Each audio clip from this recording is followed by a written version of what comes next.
Thank you for attending today's presentation on the value of servant leadership in Sodexo. According to John 13, after washing the feet of his disciples, Jesus asked if they knew what he had done for them.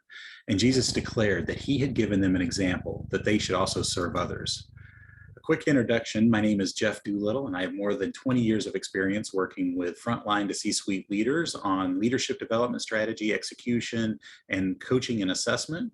I have worked in many different industries, and I am the Associate Dean of Graduate Business Programs for Olivet Nazarene University and the founder of Organizational Talent Consulting.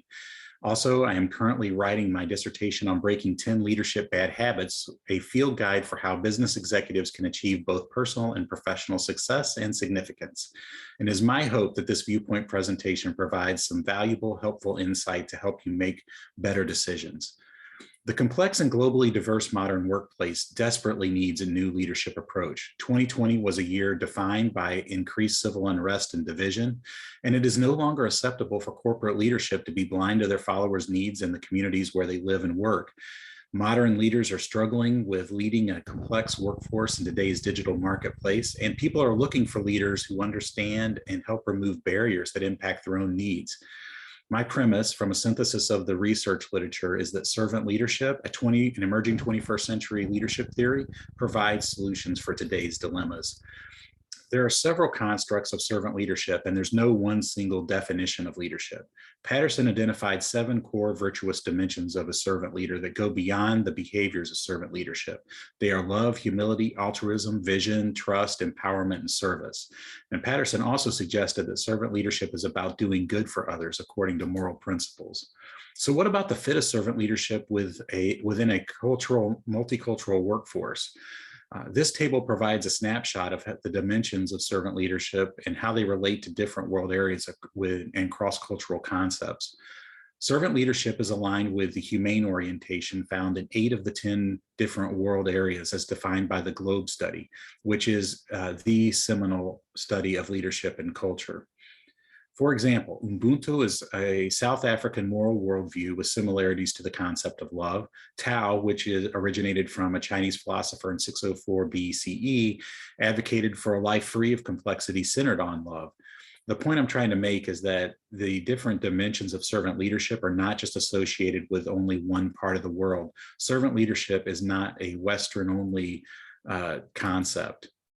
There are many different benefits associated with servant leadership, and this figure highlights that there are 2 categories basically that I've come up with. There are those that are expected and would be required by most organizations, and those that are unexpected that are the benefit of servant leadership.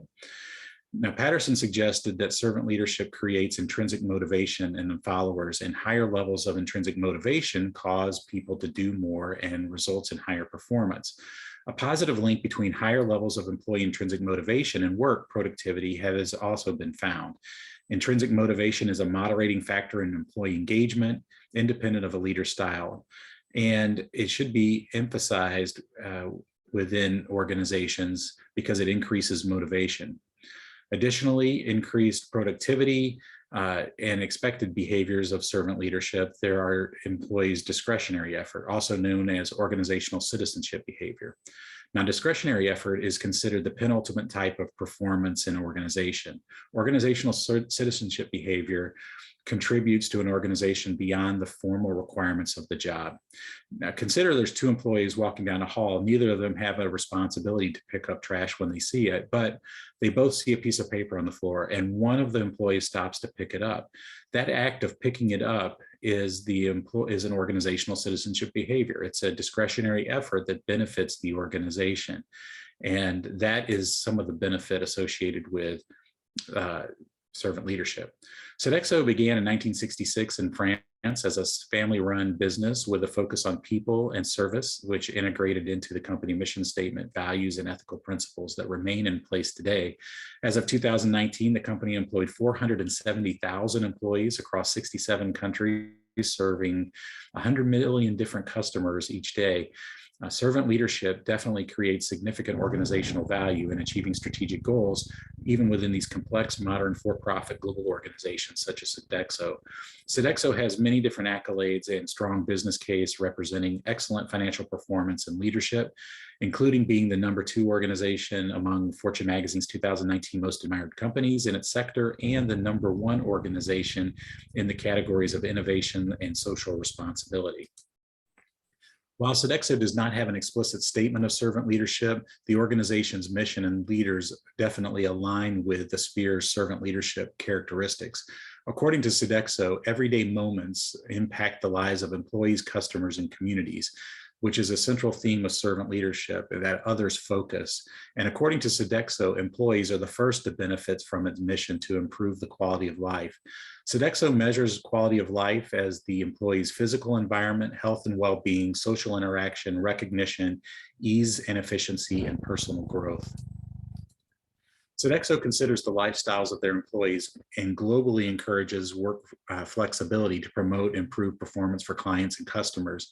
Sarosh Mistry, Region Chair for North America and Chief Executive Officer, suggested that improved performance starts with ensuring an excellent quality of life for Sodexo employees.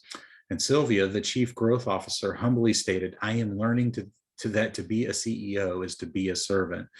A servant focus is definitely shared by the Sodexo senior leadership team, and this slide just provides some examples of the servant leadership from both Sarosh and Sylvia's perspective, who are 2 members of that Sodexo executive team.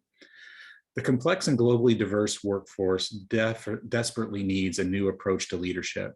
An examination of leadership literature reveals that globally relevant leadership approach built on the dimensions such as love, humility, and service, and that although cross-cultural differences influence opposite thinking about topics such as leadership and service or expectations and rules, servant leadership connects the differences in thinking and provides solutions for organizational dilemmas. The benefits of servant leadership extend beyond solving problems. They include expected benefits such as improved performance and productivity, and unexpected benefits such as organizational citizenship behavior and intrinsic motivation. Sodexo provides an example of the value of servant leadership in achieving strategic goals in a modern, for-profit, globally diverse organization. Additional research in the future could investigate how Sodexo attracts, develops, and retains and promotes servant leaders within their organization. The references mentioned in today's presentation are listed on these 2 following concluding slides. Also, I want to just thank you for attending my presentation, and I would welcome the opportunity to connect and discuss this presentation at a later date.